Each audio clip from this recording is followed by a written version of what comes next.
She got into the van, and I had to go diarrhea right then. So I went into her house and had diarrhea while she was sitting in my parents' car. And this is the reality.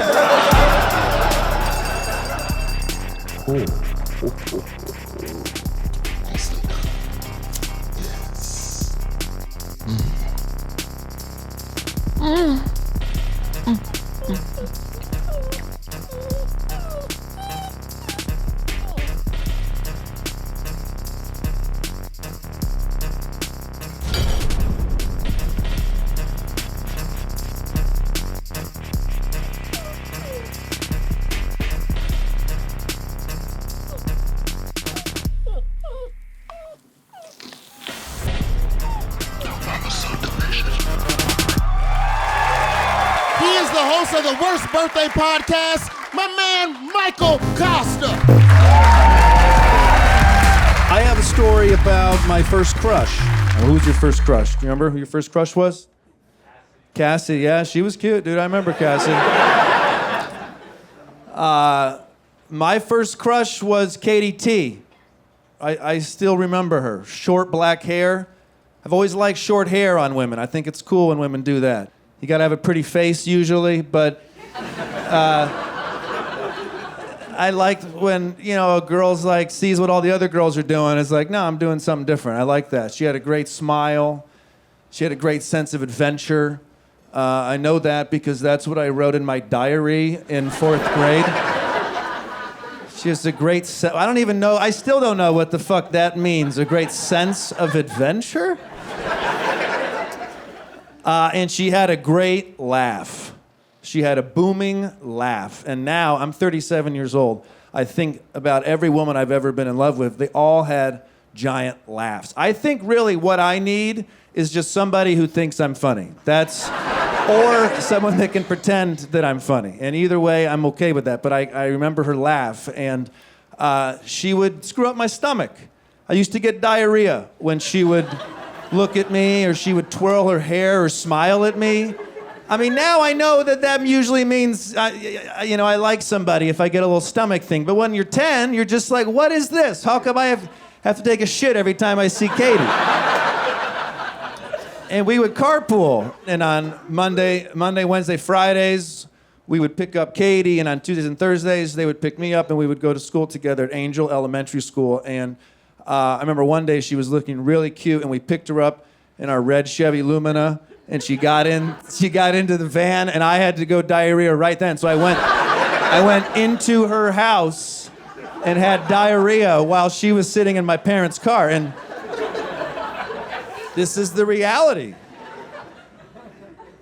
She was just very sweet. She was very nice. I remember her mom who was just a bigger Katie. She had this big laugh, and she was very generous and kind. She would drive 25 minutes to the Asian market, and she would get these amazing wasabi peas and sesame crackers, and Katie would always offer me some of the sesame crackers, and one day she handed me a whole bag, and I took one, and I handed it back. She said, no, this is from my mother and I. We just want you to have your own bag. And why do I remember this? This was 27 years ago, and it affected me so much. I'm the youngest of 4. Nothing was my own. If you're from a big family, nothing is yours. My winter jacket was like 23 years old by the time I got it. There was other 6 cousins and every sibling. There was other things in the pockets when I got my jacket. And I remember that she gave me my own bag of sesame crackers. This is how sweet she was. And Saturdays, I played soccer. Now, I'm a very competitive person. I've been fortunate athletically. I played professional tennis for 4 years. I'm not telling you this to sound like an asshole. I'm telling you this because it relates to the story. Sports is something I was good at. And Katie shows up to my soccer game with her mom Saturday morning. Here comes Katie, here comes her mom. This is it. Here's the girl I like, and here's the thing I'm good at. I scored 6 goals that day. I scored 1 goal as a goalie, okay? Now, do you know how selfish you have to be with the ball to score as a goalie? My father asked the coach to take me out of the game Dads ask the coach to put their son in the game. But this was, I was trying to impress Katie, okay? Now, in my house, my mom invented this thing called the special plate, okay? The special plate is a real plate that you eat off of when you achieve something or you have success. This is not a fucking joke. It's a plate, it has balloons on it, it says hip hip hooray, we're proud of you for being in our family, this is a real thing. And when you score 6 goals, 1 as a goalie, you get to eat off the special plate, okay? If you got an A on your spelling test, you got to eat off the special plate. And it sounds great, but as you get older and you experience therapy, you go, oh, this was kind of fucked up. This was all outcome-based. This was all achievement and success-based, right? And my dad used to just give himself the special plate sometimes. Like, oh, work was tough, special plate. No, you can't just... Anyways, I scored 6, 1 as a goalie, and... Did you guys hear that it was 6, 1 as a goalie back here? And hold on, my mouth is dry. Talking about Katie affects me physically. So Monday comes around, school, and guess who doesn't give a shit that I did 6 goals, 1 as a goalie? Katie's not impressed. Didn't even realize it, I don't think. And this baffles me. I mean, as someone that's coming from a family that's very focused on result and outcome, it frustrated me. But now, you understand it. That wasn't what her family was into. Her mom would go adopt the dogs and bring kids to the children's hospital. This wasn't like their big focus. And I was bummed that she wasn't into it. It was, her loss as I saw it. And now, science projects were coming up, and this was big because I sat diagonally from Katie T in Mrs. Kelsey's 4th grade. Anyone else have Mrs. Kelsey? Yeah, and Mrs. Kelsey would pair you up with your science project partner diagonally. That's just how she always did it, okay? It was no guarantee, but I felt like it was gonna happen. So once I got paired with Katie, we have ample time together, that's great. Now I had weird Josh Barter sitting to my right, and then annoying Lindsay was across from me, okay? And Mrs. Kelsey says, someone has to make an announcement in class, and Katie sheepishly walks up to the front of class and she says, she starts to talk, but she can't talk. She's crying. She's too sad. And she runs to Mrs. Kelsey. And Mrs. Kelsey hugs her and says, Katie's mom is sick and she's in the hospital and Katie's going to be missing some school. And it was very sad. And we were all sad. And we made one of those giant cards that you make, that the Asian kid designs it and then everyone else kind of signs it. And we sent it off to Katie's mom. And so the next day, Mrs. Kelsey's signing science projects, but there's a wrinkle, okay? Weird Josh Barter isn't there, okay? Turns out he left. Do you remember the kid that just left? And nobody gave a shit? No, there was no cake, there was no card. And he was weird, Josh. One time I looked in his backpack and there was like a shotgun shell in there, and you're like, so he's gone. So now what happens? I should still be paired up with Katie T, but who's with annoying Lindsay, right? Nobody. So Mrs. Kelsey starts pairing us off, okay? And she's doing it diagonally, thank God. So this is gonna give me some ample time with Katie T. Maybe I can figure out the whole diarrhea thing. And she gets to Katie, and maybe it's because Katie's mom is sick. I don't know what it was, but she says to Katie, Katie, you can pick who you want to. You want to be with Lindsay? You want to be with Michael, And I'm like, well, that's pretty bullshit, but I'm still confident. I scored 6 goals, 1 as a goalie. Like, why would she not pick me? I'm a Kosta. Kostas are winners. That's how we've been,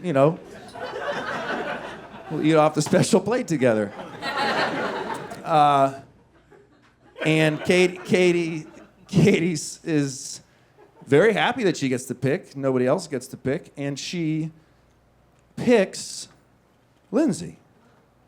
She picks fucking Lindsay to be her science project partner. Annoying, short, fat Lindsay. And you can't You could say that then. This was 27 years ago where you were allowed to fat shame. So don't think of it from this year. Put it through 89. And I was broken. I mean, I can actually feel it right now, and this is crazy to me, right? But it hurt. I felt vulnerable. I didn't even know what that word meant, and I felt that.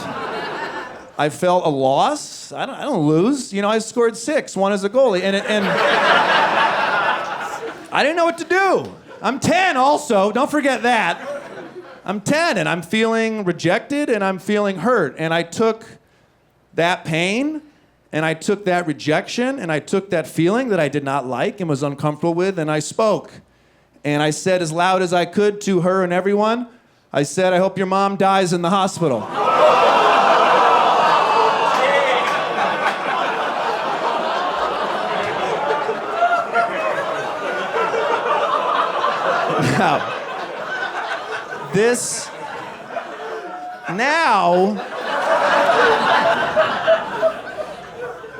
Now I know, but then this was the first of many times where my mouth would get me in a lot of trouble, okay?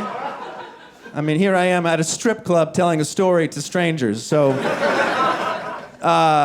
it was a terrible thing to say. And as soon as I said it, Katie withered and she became a speck. She started crying. I'd never seen anybody so physically hurt. And Mrs. Kelsey sent her down to the nurse's office. I was sent down to the principal's office. I walked real slow down there. You know, now it makes me think of when I tell my dog to go into the cage and he kind of like... You know, and we all remember walking down to the principal's office, and even I, at 10, remember thinking, like, God, that was Dick, you know? And I sat in the principal's office, and I saw Katie with the nurse, and she was broken. I had broken her. I had taken my pain, and I had multiplied it by 1,000, and I had dumped it on her. And